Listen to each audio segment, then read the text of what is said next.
The following program is intended for mature audiences. Is it wise to let the Wookiee win? Let's find out. Broadcasting from the Outer Rim territories, this is the Crusty Cantina, starring Daddy Louie, Jay Quellen, This Guy, Miss V, and Tommy D. Hello, everyone, and welcome to the Crusty Cantina. My name is Miss V. I am your host this week, and we are playing The High Ground. I have the high ground! I have the high ground! It is a game where I take two different Star Wars groups and I put them in a unique scenario, and our two lovely teams have to argue their points of why their group would be the best one suited for that scenario. So let me introduce our teams. To my left, your right, we have Tommy D. Hello. We have Jay Quellen. Hello. We have Daddy Louie. Hello, children. And we have... My name is Doug. Yes. I like long walks on the beach. Mm-hmm. And the Ninja Turtles. There we go. That's what I got. That sounds like a good life. We do what we can. So, for today's show, the scenario is going to be, who would win a game of Capture the Flag on an Imperial Star Cruiser and why? And for your two character groups, we are going to have your team. We'll call you guys Team 1. You have Rey, Finn, Poe, BB-8, and Chewie. So kind of the crew from the sequels. You guys have Luke, Leia, Han, R2-D2, and Chewie, the crew from the originals. Who would win in a game of Capture the Flag on an Imperial Star Cruiser and why? So I'm going to give you some time to think. So I will I'll fill in the audience for those who might not be too familiar with those groupings of characters. So Rey is a Force-sensitive orphan from the planet of Jakku. We are taking Rey at this point of how they are more in like the first film. So she has not been trained for anything like that. So episodes 4 and episode 7 versions of these characters. Finn is a stormtrooper who has now left the Empire or the First Order. So his training is more in like that kind of combat. Poe is a rebel pilot, one of the best, if not the best in the galaxy at that time.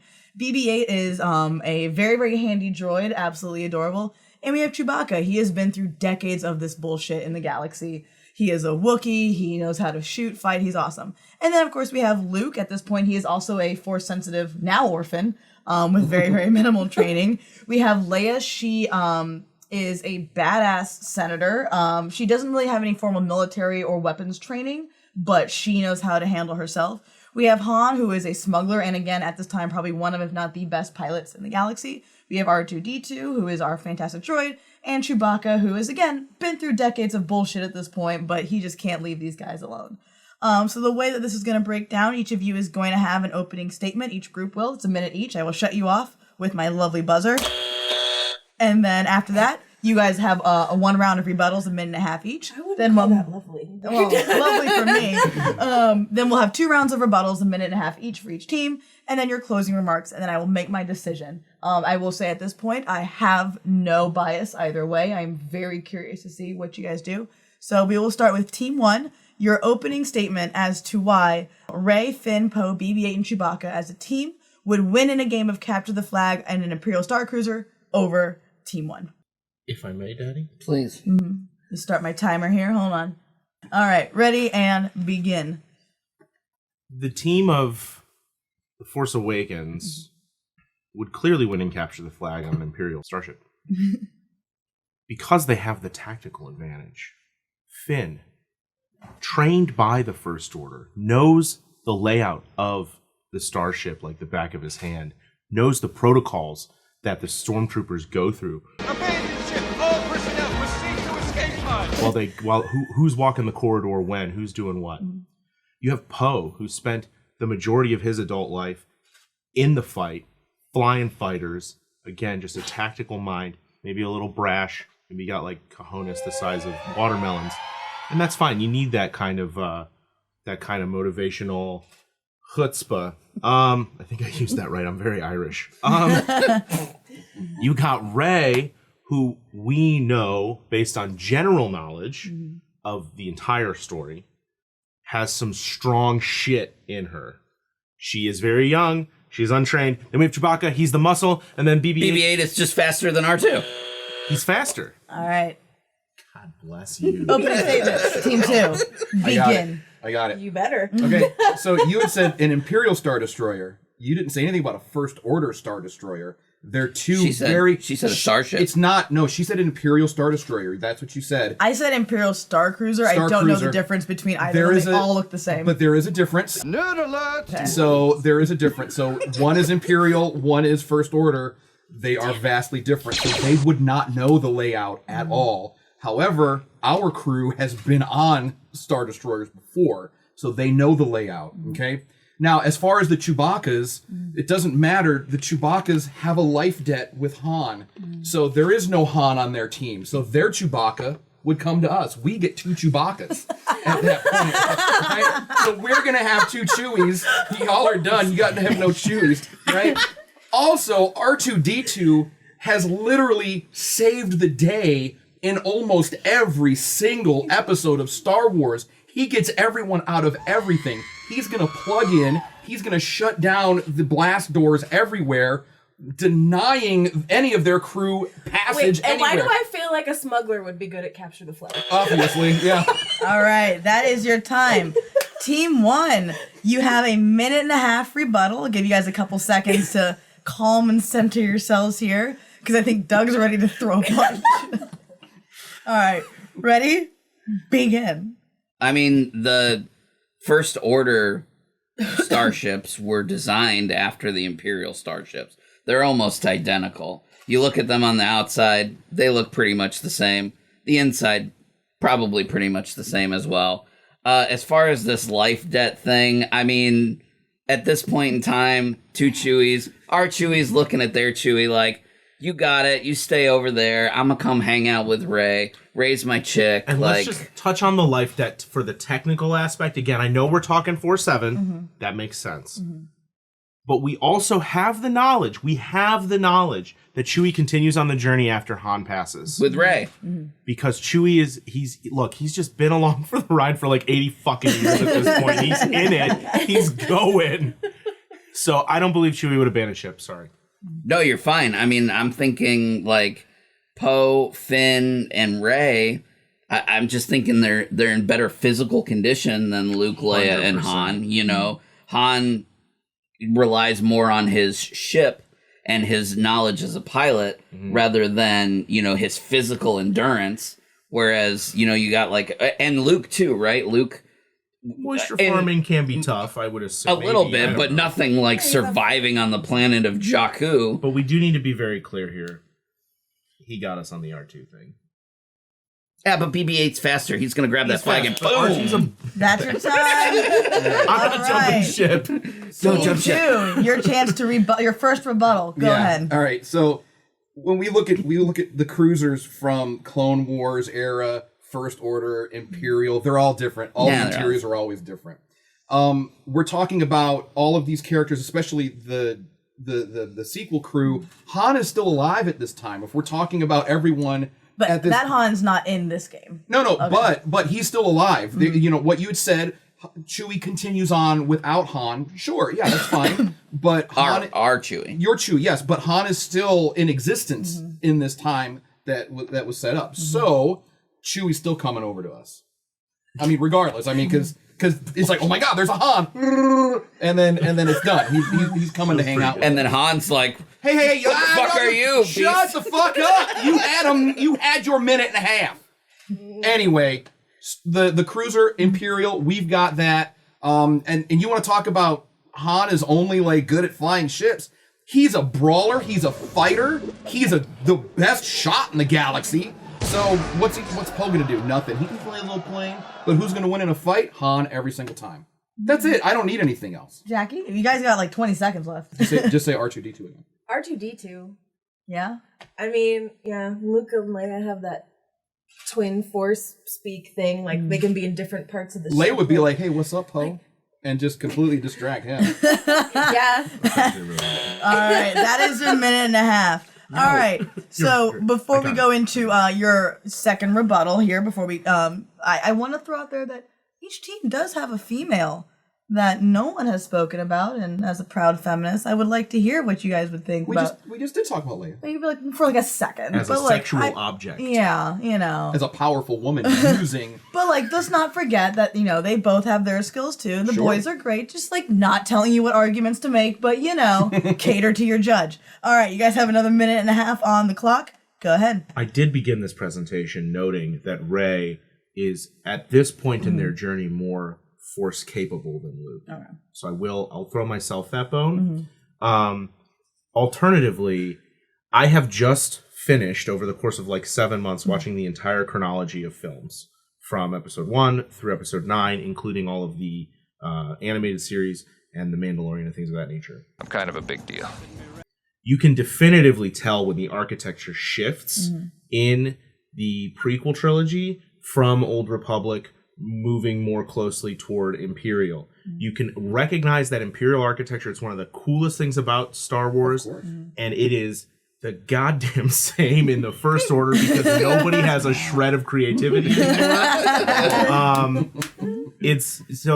an invalid argument. Absolutely not. I lost my train. Chewie would not abandon because Chewie's there under orders from Old Han, right? So Old Han isn't there. Okay. Yeah, Old Han's dead. He's already attached himself to Rey at this point, and that crew and that group of friends. I lost my train of thought too. Rey's athleticism while scavenging is clutch for Capture the Flag. She's going to be jumping loops and fucking and I remember Han. Their team talked about Han and being a brawler. Why are we fighting in Capture the Flag? Who are we walking around and punching in a game of Capture the Flag? Fair point. Why fair are we punching point. people?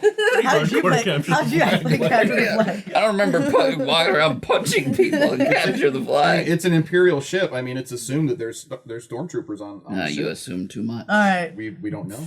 And I'm not allowed to give my commentary mid-game anymore, so I can no longer confirm or deny that. All right. You guys rebuttal? Go ahead. Okay. So let's talk about Leia. Let's talk about Leia and her skills and abilities as a diplomat. If she happens to encounter the other team, instead of using seduction and her feminine wiles and all that, she could use her badass diplomacy skills to distract. While R2 shuts everything down, opens the door for Chewbacca, because Han is still very much alive in that era. Anyway, so I'm maintaining Chewbacca's coming with us. 2 Chewies. R2's shutting everything down. Let it go. I'm not gonna let it go. As your partner. Let it go. Okay. So, but also Leia, she has spent years on Imperial ships as well. She knows the layout of these ships. She knows the control mechanisms. I mean, I don't think she could fly one, but she's very, very familiar with Imperial ships, which are actually different than First Order ships. Some of the architecture may be familiar, but the First Order, there was a 30-year gap. So I'm just thinking about her like putting on disguises and sneaking around which past she was people and she, stuff. because you know, we see her do that very well in Return of the Jedi. right, that's what I'm saying. So like she she dresses up, she gets Han, right? Is that she rescues Han because she like disguises herself. Who are you?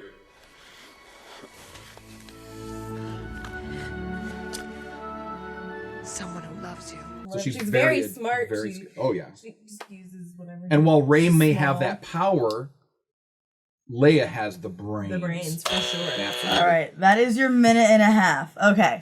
So it's time for your guys' closing remarks. So if you have anything else that you want to rebut, this is the time, but this is also your time to say definitively what your main points are. This is the last thing you're going to leave me with before I make my decision. 60 seconds on the clock. Team 1, go ahead.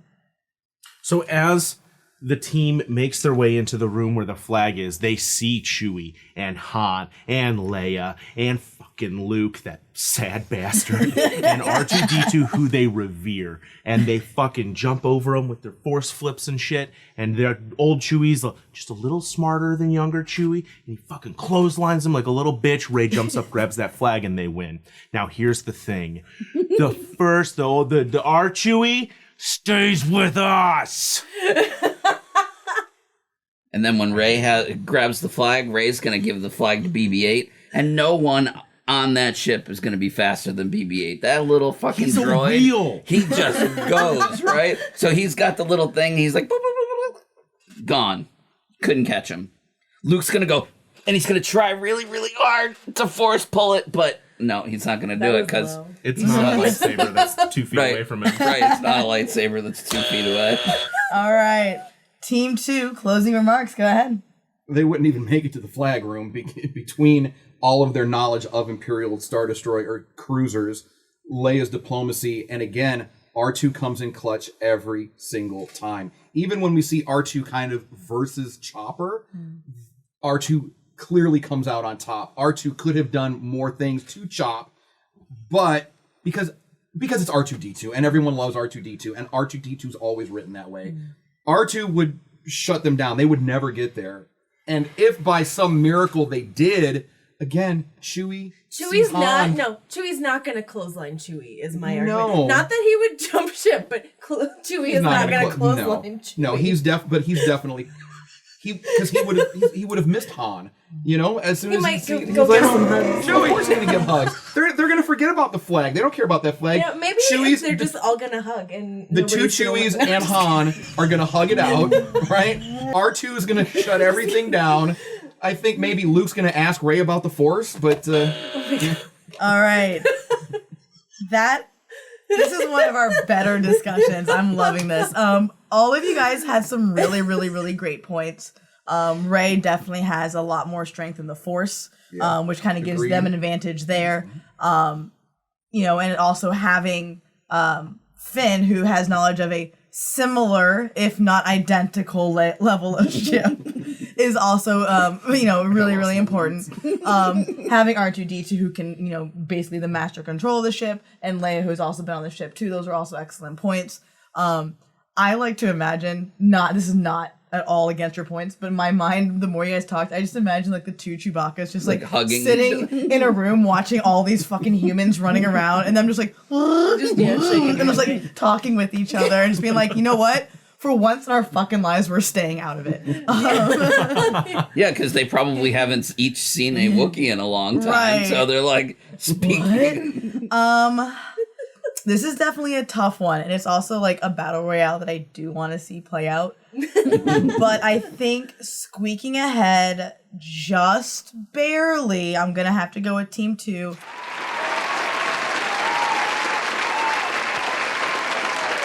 Mostly because of the R2-D2 fact. I think that R2-D2 is so invaluable. Fucking R2. Great. Saves the day every time. He's so invaluable in that. And we also have seen Luke and Han infiltrate an Imperial-esque ship. I should have said that before. Yeah, I'm surprised they didn't mention that. Like that Luke and Han had already disguised themselves as stormtroopers. And... But that is not the end of the discussion. Ooh. And for our Patroni, I'm going to throw a monkey wrench into the mix. So you guys have a chance with this monkey wrench to see if you can actually get me to change my mind. Opening arguments again. 30 seconds on the clock. Go. Yeah, I mean, Palpatine. She's all the Jedi. She kills Palpatine. What? She's all of them. Tens of thousands, hundreds of thousands in the history of the galaxy. She's all of them. She is, yeah. We win. You lose. Good day, sir. Okay. So, check us out on Patron. We'll have Patron later, yeah. Get some Patron, come to Patreon. Come hang out. Thanks for joining us, and of course, get some Patron and check us out on Patreon. Patreon.com/Circle of Nerds. We're going to give you a little extra content, exclusive offers, all that fun stuff. Patreon.com/Circle of Nerds. Of course, like, subscribe, share, do all that fun stuff. And as always, if no one does anything nice for you, do something nice to yourself, and we'll see you guys next week. Bye. Hey, poke that Circle of Nerds icon to subscribe, and ring that bell icon to get notifications whenever we post a new video. If you'd like to experience the full length and girth of our shows, full length and girth. Do I have to say that? Ugh, that's cringy. Head on over to patreon.com/Circle of Nerds for exclusive content, full episodes, and more. Thanks for watching, and stay crusty.